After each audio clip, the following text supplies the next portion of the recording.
അമ്മക്കഥയിലെ പുതിയൊരു എപ്പിസോഡിലേക്ക് നിങ്ങൾക്ക് ഏവർക്കും സ്വാഗതം. ഇന്ന് നമ്മൾ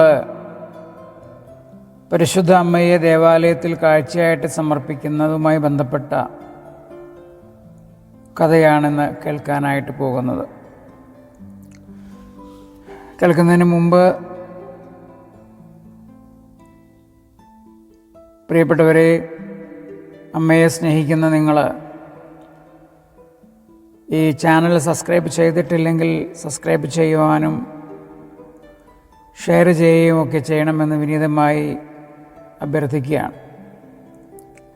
ജെറുസലേത്ത് യോവാക്കീമും അന്നയും സക്രിയായോടും എലിസബത്തിനോടും കൂടി ശുദ്ധീകരണത്തിനായി ദേവാലയത്തെ ലക്ഷ്യം വെച്ചാണ് അവർ നടക്കുന്നത്. അന്നയാണ് ശിശുവിനെ വഹിച്ചിരിക്കുന്നത്. കുഞ്ഞിനെ നല്ല മാർദ്ദവമുള്ള വെളുത്ത കമ്പിളിത്തുണിയിൽ പൊതിഞ്ഞിരിക്കുന്നു. എത്ര സ്നേഹത്തോടും ശ്രദ്ധയോടും കൂടിയാണ് കുഞ്ഞിനെ വഹിക്കുന്നത് എന്ന് വിവരിക്കാൻ പ്രയാസമാണ്. ഇടയ്ക്കിടയ്ക്ക് കമ്പിളിയുടെ അഗ്രം പൊക്കി നോക്കുന്നു, കുഞ്ഞ് ശരിക്കും ശ്വാസോച്ഛ്വാസം ചെയ്യുന്നുണ്ടോ എന്നറിയുവാൻ. വീണ്ടും അത് മൂടുന്നു, കാരണം ശൈത്യകാലമാണ്, കഠിനമായ തണുപ്പ്. എലിസബത്തിൻ്റെ കയ്യിൽ ഏതാനും പൊതിക്കെട്ടുകളുണ്ട്. യോവാക്കീം തൂവെള്ള നിറമുള്ള 2 വലിയ ആട്ടിൻകുട്ടികളെ കയറിൽ പിടിച്ച് വലിച്ചു കൊണ്ടുവരുന്നു. സക്കറിയാസിൻ്റെ കയ്യിൽ ഒന്നുമില്ല. എലിസബത്തും കൂടുതൽ ഉന്മേഷവതിയായിരിക്കുന്നു, നല്ല പക്വതയുള്ള സ്ത്രീ. അന്ന കുഞ്ഞിനെ നോക്കുമ്പോഴെല്ലാം എലിസബത്തും കുനിഞ്ഞുറങ്ങുന്ന കുഞ്ഞിനെ ആനന്ദ പാരവശ്യത്തോടെ നോക്കുന്നുണ്ട്. കർത്താവ് നിന്നെ ധാരാളമായി സ്നേഹിച്ചു, ഒരു നെടുവീർപ്പോടെ എലിസബത്ത് പറഞ്ഞു. അതുകൊണ്ടാണ് ഞാൻ ഏറ്റവും സ്നേഹിക്കുന്നതിനെ അവിടത്തേക്ക് നൽകുന്നത്, എൻ്റെ ഈ പുഷ്പത്തെ. എനിക്ക് ഇതില്ലായിരുന്നു എന്നും ദൈവമാണ് ഇത് തന്നത് എന്നും ഓർത്തുകൊണ്ട് തന്മൂലം ഞാൻ ഇപ്പോഴാണ് കൂടുതൽ സന്തോഷിക്കുന്നത്. അവൾ ദേവാലയത്തിലാണ് എന്നോർക്കുമ്പോൾ ഞാൻ എന്നോട് തന്നെ പറയും, അവൾ കൃപാസനത്തിങ്കൽ പ്രാർത്ഥിക്കുകയാണ്. ഇസ്രായേലിൻ്റെ ദൈവത്തോട് അവൾ അവളുടെ അമ്മയ്ക്ക് വേണ്ടിയും പ്രാർത്ഥിക്കും. അവൾ പൂർണ്ണമായും അവൻ്റേതാണ്. എന്നാൽ വൃദ്ധരും സന്തുഷ്ടരുമായ അവളുടെ മാതാപിതാക്കൾ ഇല്ലാതാകുന്ന കാലത്ത് നിത്യനായ അവൻ അവളുടെ പിതാവായിരിക്കുമെന്ന് ഞാൻ പറയും. അപ്പോൾ എൻ്റെ സമാധാനം കുറേ കൂടി വലുതായിരിക്കും. ഇവൾ ഞങ്ങളുടേതല്ലെന്ന് എനിക്ക് നല്ല ബോധ്യമുണ്ട്. എന്നെക്കൊണ്ട് ഒന്നും ചെയ്യാൻ കഴിഞ്ഞിട്ടില്ല. ഞങ്ങളുടെ പ്രതീക്ഷകളും പ്രാർത്ഥനകളും സഫലമാകുന്നതിനും എൻ്റെ കണ്ണീർ തുടച്ചു കളയുന്നതിനും വേണ്ടി ഒരു ദൈവിക ദാനമായി അവളെ എൻ്റെ ഉദരത്തിൽ ദൈവം വെച്ചു. അതുകൊണ്ടാണ് അവൾ അവൻ്റേതാണ് എന്ന് ഞാൻ പറയുന്നത്.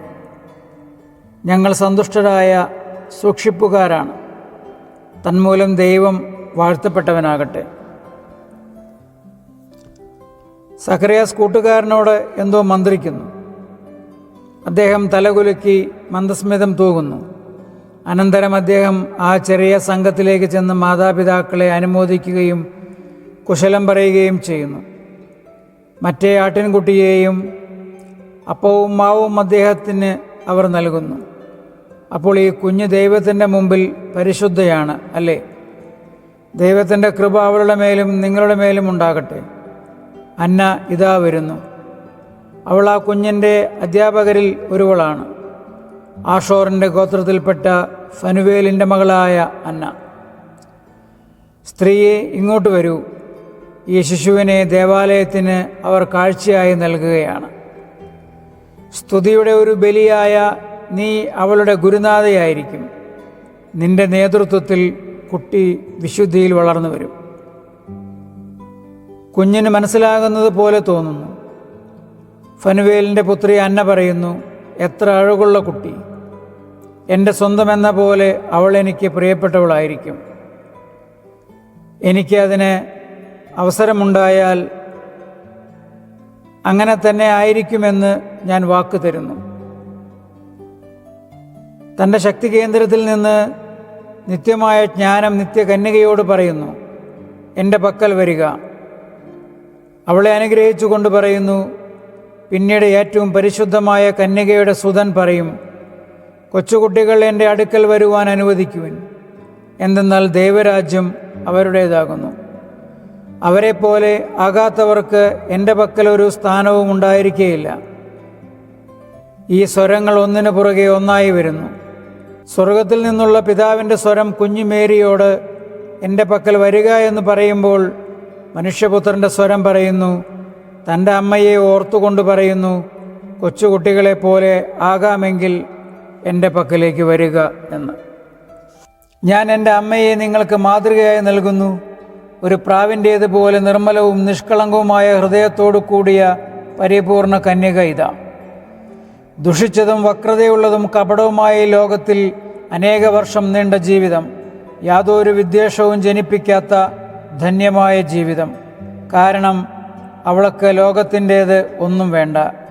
മേരിയെ നോക്കിക്കൊണ്ട് നിങ്ങൾ എൻ്റെ പക്കലേക്ക് വരിക. ഒരു ശിശുവായിരുന്നപ്പോഴുള്ള അവളുടെ നോട്ടം, കുരിശിൻ ചുവട്ടിലായിരുന്നപ്പോഴുള്ള ഇതിൽ നിന്നോ, പെന്തക്കോസ്താ ദിനത്തിൽ ആനന്ദിച്ചപ്പോഴിൽ നിന്നോ, അവസാനം അവളുടെ കൺപോളകൾ അടഞ്ഞപ്പോഴതിൽ നിന്നോ വ്യത്യസ്തമാണോ? അല്ല. ഇപ്പോഴിതാ അത്ഭുതം തിങ്ങുന്ന, ഉറയ്ക്കാത്ത തരത്തിലുള്ള ഒരു കുഞ്ഞിൻ്റെ നോട്ടം. പിന്നീട് മംഗലവാർത്തയിൽ വിസ്മയവും വിനയവും നിറഞ്ഞ നോട്ടം. ബത്ലഹേമിൽ അമ്മയുടെ സന്തോഷം നിറഞ്ഞ നോട്ടം. പിന്നീട് എൻ്റെ ആദ്യത്തേതും എൻ്റെ ശ്രേഷ്ഠവുമായ ശിഷ്യയുടെ ആരാധനാപൂർവമായ നോട്ടം. പിന്നീട് പരമപുഷ്പ്യതയിലാണ്ട അവസാന നോട്ടത്തിൻ്റെ സാവധാനമുള്ള മറ. എന്നാൽ ആദ്യത്തെ നോട്ടത്തിനായി ആ കണ്ണുകൾ തുറക്കുമ്പോഴും ക്ഷീണിതമായ അവസാനത്തിൽ പ്രകാശത്തിനവ അടയുമ്പോഴും അവളുടെ കണ്ണുകൾ ധാരാളം സന്തോഷവും ഭീകരതയും കണ്ട ആ കണ്ണുകൾ തെളിവുറ്റതും നിർമ്മലവും ശാന്തവുമായ ആകാശത്തിൻ്റെ ഒരു ഭാഗമായിട്ടാണ് അവളുടെ നെറ്റിത്തടത്തിനു താഴെ പ്രകാശിക്കുന്നത്. തിന്മ കണ്ണുകളെ ഉപകരണമാക്കിയാണ് പലപ്പോഴും ഹൃദയത്തിലേക്ക് പ്രവേശിക്കുന്നത്. കണ്ണ് നല്ലതായിരുന്നാൽ നിങ്ങളുടെ ശരീരം മുഴുവൻ പ്രകാശമുള്ളതായിരിക്കും. നിങ്ങളുടെ കണ്ണ് രോഗമുള്ളതായതിനാൽ ശരീരം മുഴുവൻ അന്ധകാരമായിരിക്കും. ആത്മാവിന് പ്രകാശവും ശരീരത്തിന് രക്ഷയും നൽകുന്ന ഇപ്രകാരമുള്ള കണ്ണുകളാണ് വിശുദ്ധർക്കുണ്ടായിരുന്നത്. കാരണം മേരിയെപ്പോലെ ജീവിതകാലം മുഴുവൻ അവർ ദൈവത്തെ മാത്രമേ നോക്കി കണ്ടിരുന്നുള്ളൂ. മാത്രമല്ല, അവർ ദൈവത്തെ ഓർത്തിരുന്നു.